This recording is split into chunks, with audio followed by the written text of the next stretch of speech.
Today I'm going to be showing you how I throw all of my blitzball pitches. Let's get into it. This is how legends are made. First pitch, two seam. It's the easiest pitch to throw in blitzball.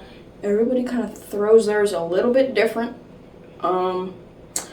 I throw mine, I think, I throw mine the weirdest that I've ever seen. I started playing around with grips, I started playing around with knuckleball grips, and I found that this grip works best for my two seam. I use all four fingers, or technically all five, but all four of these fingers. I take my middle finger and I make a knuckle, and I put that on one of the flat squares like that, just like that. And then I take my pointer finger and just put the tip of it on one of the flat squares like that, right there. Put my thumb on the bottom, and then I take these two, put them touching right beside my middle finger knuckle. And I just take it like that, and I throw it about basically right here, and then I kind of dip my wrist at the end.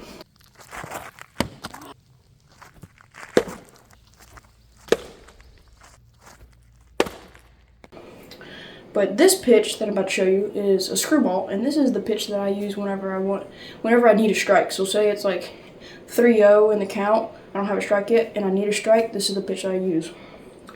And a lot of times I like to try to catch them looking by throwing it high and left and watching it dip down and hit the top corner of the zone. So basically, I hold it the same way as I hold my two seam, just like this, with the knuckle, the two fingers, pointer finger, just like that. Kind of get a little shark fin coming up like that. But I just throw it straight sidearm instead of kind of overhand like I do my two seam. I throw it straight sidearm, and it goes from left to right, but it drops a lot. It's like a backwards curveball basically. Because I can't throw a curveball, so it's the closest I can get. But yeah, you can either catch them swinging by throwing it down the middle and just let it drop into their hands. And yeah, it's a great pitch to get a strike or a swing and miss.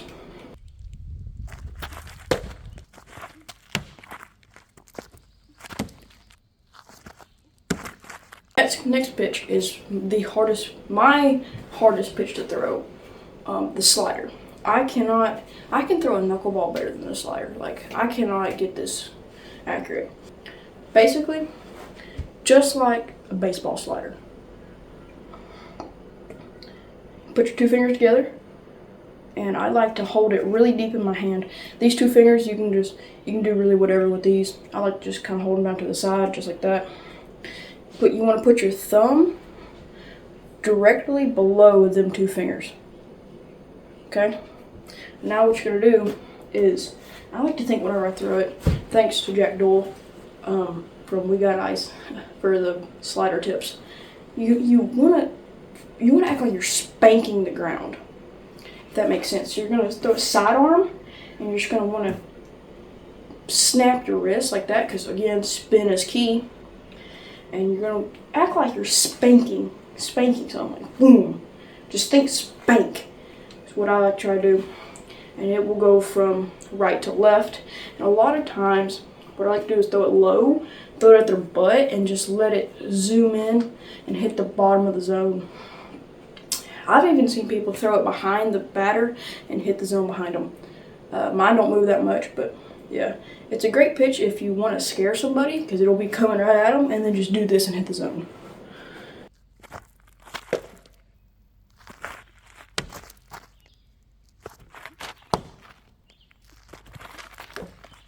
Now this next pitch is my favorite pitch to throw.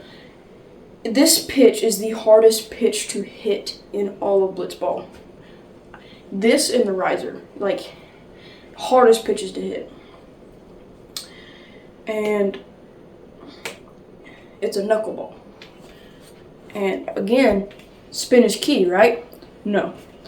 It's actually the opposite with a knuckleball. With a knuckleball, you want no spin, because if it spins, it'll curve and catch wind and spin and all that. But with a knuckleball, you want no spin. You want it to literally not spin at all. Like, if you're really good, it doesn't spin at all.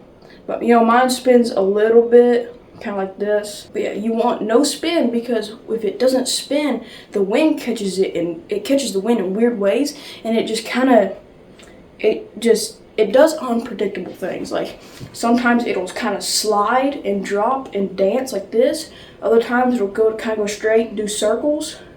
Other times it won't dance at all and it'll just drop. Other times it'll act like a two-seam and just do this a little bit.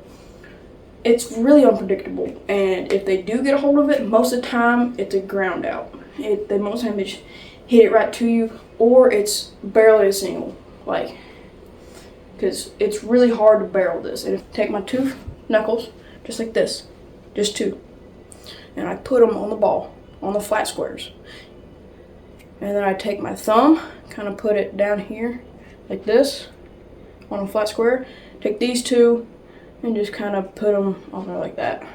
That's the grip. The key here is pushing the ball with these fingers, which allows it to have no spin, and keep your wrist locked. So this is how I learned to throw it. Like this, I put my wrist like this, like facing straight up.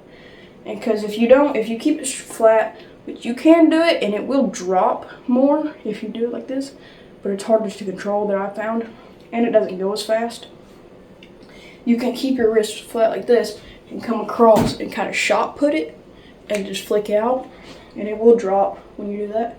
What I found to get the most speed and the most movement, like dancing, I take it and I lock my wrist straight up like that, pretty much just straight up. And I come down and I kind of come over, and as soon as that wrist like gets flat, like once it gets like flat, you know, see, so about right here, once it gets to there, I flick out and I just kind of drop my arm.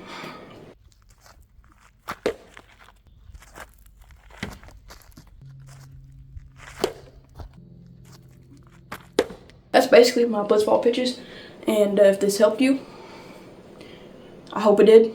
And yeah, I really enjoyed making this. So, see you guys on the next one. Peace.